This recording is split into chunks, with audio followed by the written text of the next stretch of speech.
राधे राधे। जय श्री कृष्ण। ओम श्री विष्णुवे नमः।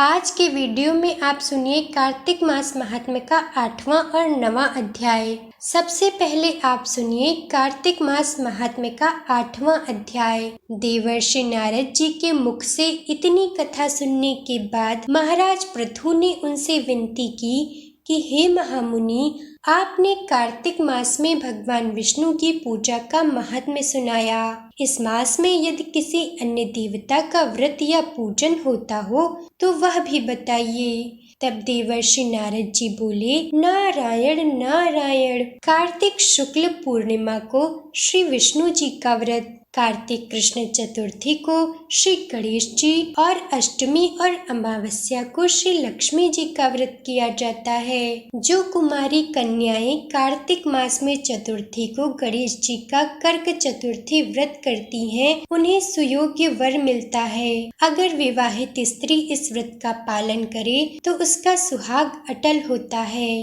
प्रातः काल स्नान आदि से निवृत्त होकर चंदन आदि से श्री गणेश जी का पूजन करे। फिर सायंकाल में गणेश जी का पूजन करके चंद्रमा उदय होने पर चंद्रमा को अर्घ्य दे। फिर उत्सव मनाते हुए भोजन करे। सधवा स्त्रियों को अपने सुहाग की रक्षा के लिए यह व्रत अवश्य ही करना चाहिए। देवर्षि ने आगे कहा, हे राजा पृथु, अब मैं इस व्रत का एक इतिहास सुनाता हूँ, तुम ध्यान पूर्वक सुनो।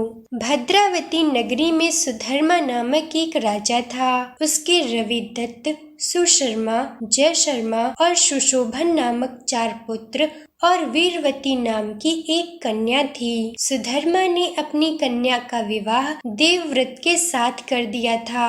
वे दोनों प्रेम पूर्वक एक साथ रहने लगे। एक दिन अचानक सांप के द्वारा काटे जाने से देवव्रत की मृत्यु हो गई। यह देखकर वीरमती जोर जोर से रोने चिल्लाने लगी। उसका रोना सुनकर उसके माता पिता पुरवासी सहित वहां आ गए। देवव्रत को मरा हुआ देखकर समस्त नगर दुख के सागर में डूब गया। उसी समय दुखों को दूर करने वाले महर्षि पुलत्स्य मुनि अचानक वहां आ पहुँचे। राजा ने हाथ जोड़कर विनय पूर्वक उनसे पूछा, हे महात्मन, किस पाप के कारण मेरी यह कन्या विधवा हुई है? पुलत्स्य मुनि ने कहा कि कार्तिक मास के कृष्ण पक्ष की गणेश चतुर्थी का व्रत न करने के कारण ही यह कन्या वैधव्य को प्राप्त हुई है। फिर पुलत्स्य जी ने कहा, एक समय दैत्यों के नाश का उपाय खोजने के लिए ब्रह्मा, विष्णु और महेश तथा इंद्र आदि सभी देवता एकत्रित हुए। उस समय ब्रह्मा जी ने कहा कि श्री गणेश चतुर्थी का व्रत संपूर्ण विपत्तियों का नाश करने वाला है। तब सब देवताओं ने कार्तिक कृष्ण चतुर्थी का व्रत रखा, जिससे दैत्यों पर विजय प्राप्त हुई। विजय होने के बाद समस्त देवताओं ने गणेश जी से कहा कि हे गणपति, वर मांगो। उस समय गणेश जी कहने लगे कि जो स्त्री कार्तिक कृष्ण चतुर्थी का व्रत करे उसका पति चिरंजीवी हो और जो न करे वह विधवा हो। अतः समस्त स्त्रियों को यह व्रत अवश्य करना चाहिए। हे राजन, तुम्हारी कन्या ने इस व्रत को नहीं किया था, इस कारण यह विधवा हुई है। यदि अब भी यह इस व्रत को करे तो इसका मृत पति जीवित हो सकता है। ऐसा कहकर पुलत्स्य मुनि चले गए। इसके बाद कार्तिक मास आने पर उसकी कन्या ने विधि पूर्वक व्रत करके उद्यापन में ब्राह्मणों को दान दक्षिणा देकर उन्हें संतुष्ट किया, जिसके प्रभाव से उसका पति जीवित हो गया। नारद जी कहते हैं, हे राजा पृथु, सौभाग्यवती स्त्रियों को अपने सुहाग की रक्षा और संतान प्राप्ति के लिए यह व्रत अवश्य ही करना चाहिए। ऐसा कहकर देवर्षि नारद कुछ क्षण के लिए मौन हो गए। इस प्रकार कार्तिक मास महात्म्य का 8वां अध्याय पूरा हुआ। अब आप सुनिए कार्तिक मास महात्म्य का 9वां अध्याय। एक दिन देवर्षि नारद जी ने श्री वेद व्यास जी से पूछा कि हे व्यास जी, ब्रह्मचारी, गृहस्थ, वानप्रस्थ और सन्यासी इन चारों आश्रमों में गृहस्थ आश्रम को ही सर्वश्रेष्ठ क्यों माना गया है? इस विषय में जानने की मेरी प्रबल इच्छा है। तब व्यास जी कहने लगे कि हे नारद, जैसे समस्त नदियां समुद्र में जाकर आश्रय पाती हैं और सभी जीव माता का आश्रय पाकर जीवित रहते हैं, ठीक उसी प्रकार भिक्षुक, ब्रह्मचारी, सन्यासी, विद्यार्थी, गुरु पूजक और यात्री ये 6 जीविका रहित होने पर भी गृहस्थों का आश्रय पाते हैं। एकाग्रचित होकर सुनो, इस विषय में मैं तुम्हें एक पुरातन इतिहास सुनाता हूँ। प्राचीन काल में राजा उत्तानपाद का उत्तम नामक एक पुत्र अत्यंत बलवान और मदिरा पीने वाला था। राजा और रानी दोनों स्नेह पूर्वक रहा करते थे।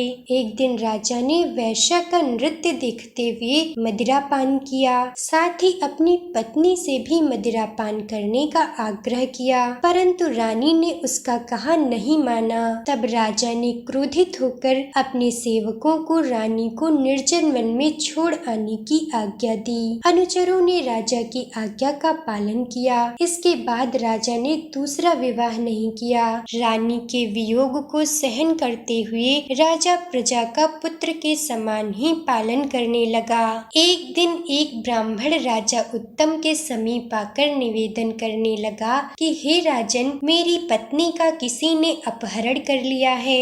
इस कारण मैं अत्यंत दुखी हूँ। आप मेरी पत्नी को तलाश करवाकर मुझे वापस दिलाने की व्यवस्था कीजिए। अपनी पत्नी को स्वयं ही त्याग देने के कारण राजा ने कहा कि महाराज, मुझे नहीं मालूम कि आपकी पत्नी को कौन, किधर और कहाँ ले गया है। इस स्थिति में उसे ढूंढकर मैं कहाँ से ला सकता हूँ? यह सुनकर ब्राह्मण बोला, आप तो प्रजा के रक्षक हैं। मेरी पत्नी मेरे घर में ही सो रही थी, वहाँ से उसे कोई हरण करके ले गया है, इसलिए अब आपका कर्तव्य है कि आप उसे कहीं से भी ढूंढ कर लाएं। ये सुनकर राजा कहने लगा, हे विप्र, आपकी पत्नी को मैंने कभी नहीं देखा और न ही मैं यह जानता हूँ कि वह कैसे रूप और रंग की स्वभाव वाली है। अब आप ही बताइए कि मैं उसे कैसे खोज सकता हूँ। राजा की बात सुनकर ब्राह्मण बोला, राजन, यद्यपि मेरी पत्नी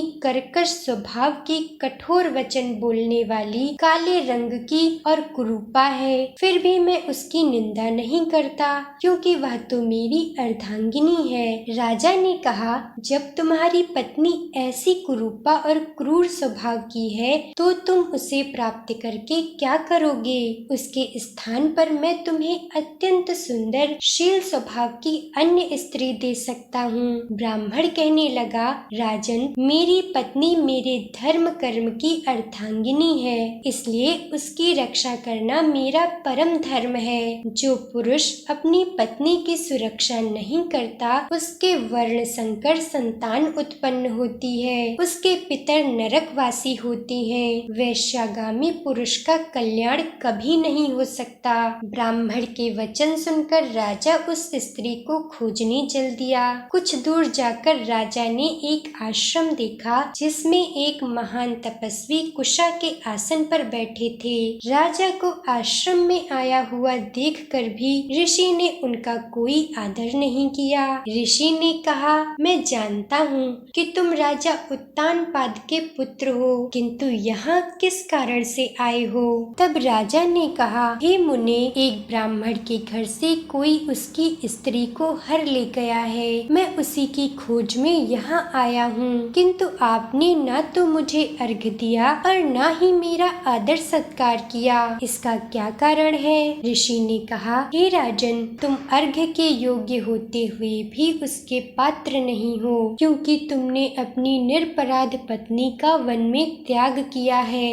यदि पत्नी का धर्म है कि वह तन मन से पति की सेवा करे, सदा उसकी आज्ञाकारी बनी रहे, तो पति का भी धर्म है कि वह अपनी पत्नी का यथोचित सम्मान करे, उसकी सुरक्षा करे। जिस घर में स्त्रियों का मान होता है वहाँ पर साक्षात देवी देवताओं का वास होता है। इसके विपरीत जिस घर में स्त्रियों का निरादर होता है वहाँ सुख शांति कभी नहीं रह सकती। ये सुनकर राजा लज्जित होकर पश्चाताप करते हुए पूछने लगा, हे भगवान, आप तो भूत भविष्य और वर्तमान तीनों लोगों को जानने वाले हैं, इसलिए कृपा करके बताइए कि ब्राह्मण की पत्नी को हरकर कौन, क्यों और कहाँ ले गया। तब ऋषि ने ध्यान करके कहा, राजन, अदिति का पुत्र वलाक नामक राक्षस उस ब्राह्मणी को हरकर उत्प्लावृत वन में ले गया है। तुम उसे ढूंढकर ब्राह्मण का संयोग कराओ। ये सुनकर राजा मुनि को प्रणाम करके अपने रथ पर सवार होकर उत्प्लावृत वन में जा पहुंचा। वहां जाकर राजा ने देखा कि एक स्त्री बेलपत्र खा रही है। ब्राह्मण ने जैसा बताया था ठीक वैसा ही रंग रूप देखकर राजा ने उस स्त्री को तुरंत पहचान लिया और सोचा कि यही ब्राह्मण की पत्नी है। राजा ने उस स्त्री से कहा कि हे कल्याणी, तुम कौन हो और इस वन में क्यों आई हो। तब ब्राह्मणी बोली, मैं अतिरात्र की पुत्री और विलास पुत्र की पत्नी हूँ। मैं तो अपने घर में सो रही थी कि वलाक नामक एक राक्षस मुझे अपहरण करके यहाँ ले आया। यहाँ लाने के बाद उसने मुझे न तो कभी किसी प्रकार का कष्ट दिया और न ही मेरा सतीत्व नष्ट करने का प्रयास किया। फिर भी अपने पति के वियोग के कारण मैं अत्यंत दुखी हूँ। तब राजा ने पूछा, हे ब्राह्मणी, तो बताओ वह राक्षस इस समय कहाँ है। ब्राह्मणी ने बताया, राजन, वह इस वन के अमुक स्थान पर गया है। तब राजा ब्राह्मणी द्वारा बताए हुए स्थान पर पहुँचा तो राक्षस उन्हें देखते ही राजा के चरणों में गिरकर बोला, राजन, बताइए मेरे लिए क्या आज्ञा है। राजा ने कहा, अरे निशाचर, तू ब्राह्मणी को हरकर क्यों लाया है। अगर तू इसके साथ विवाह करना चाहता है तो ये तो अत्यंत कुरूपा है, और अगर तू इसे खाने की इच्छा रखता है तो वैसा बता।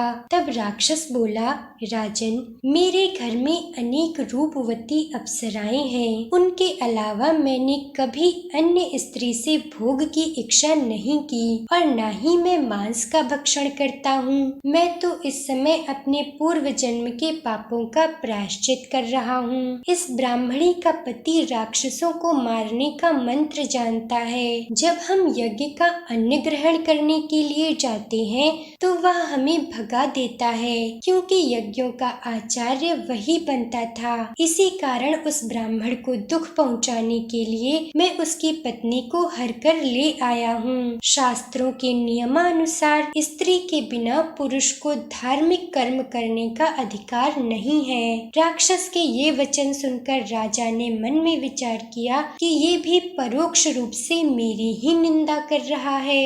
अब राजा को समझ आ गया कि उस वन में मुनि ने मुझे अर्घ्य क्यों नहीं दिया, मेरा आदर क्यों नहीं किया। उस समय राजा को विचार मग्न देखकर वह राक्षस बोला, राजन, आप आज्ञा दीजिए, मैं आपकी हर आज्ञा का पालन करूंगा। ऐसा कहकर वह राक्षस हाथ जोड़कर खड़ा हो गया। राजा ने कहा, हे निशाचर, तुम इस ब्राह्मणी को तुरंत इसके घर पहुंचा दो। इसके बाद जब भी मैं तुम्हें याद करूं तुम मेरे पास आ जाना।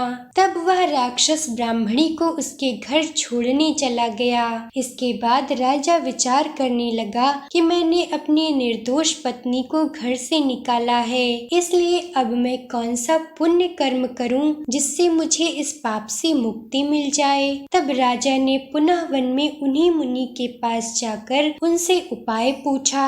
मुनि ने कहा, राजन, पुरुष के लिए स्त्री, धर्म अर्थ और मोक्ष सब कुछ देने वाली है। पत्नी के बिना इस लोक और परलोक में कहीं पर भी सुख की प्राप्ति नहीं हो सकती। पत्नी चाहे कैसी ही कुरूपा, मूर्ख, रोगी, दरिद्री या खोटे स्वभाव वाली क्यों न हो, पुरुष को सदा उसका सम्मान ही करना चाहिए। मुनि की ये बातें सुनकर राजा को अपनी भूल का भारी पश्चाताप होने लगा। पश्चाताप करते हुए राजा ने कहा, हे मुनि, मैंने तो अपनी निर्दोष पतिव्रता पत्नी का त्याग किया है, अब मुझे क्या करना चाहिए? मुनि ने कहा, हे राजन, तुम्हारी पत्नी को अकेले वन में घूमते हुए देखकर शतापाथ नामक एक नाग उसे पाताल लोक में ले गया है। उस नाग की नंदा नामक एक कन्या है जिसने उसे घर में छुपा कर रखा है। यह सुनकर राजा वहाँ से घर आया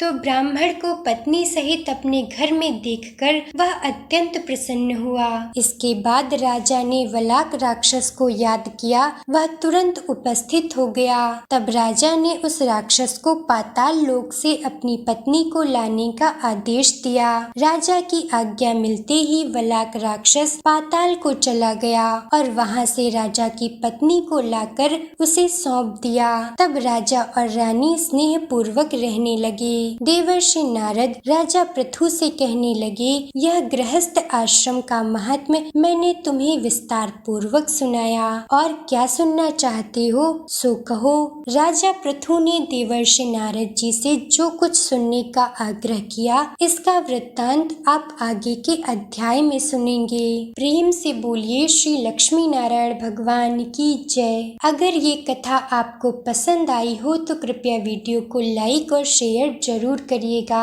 कार्तिक मास महात्म्य के सभी अध्याय सुनने के लिए हमारे चैनल को सब्सक्राइब करें।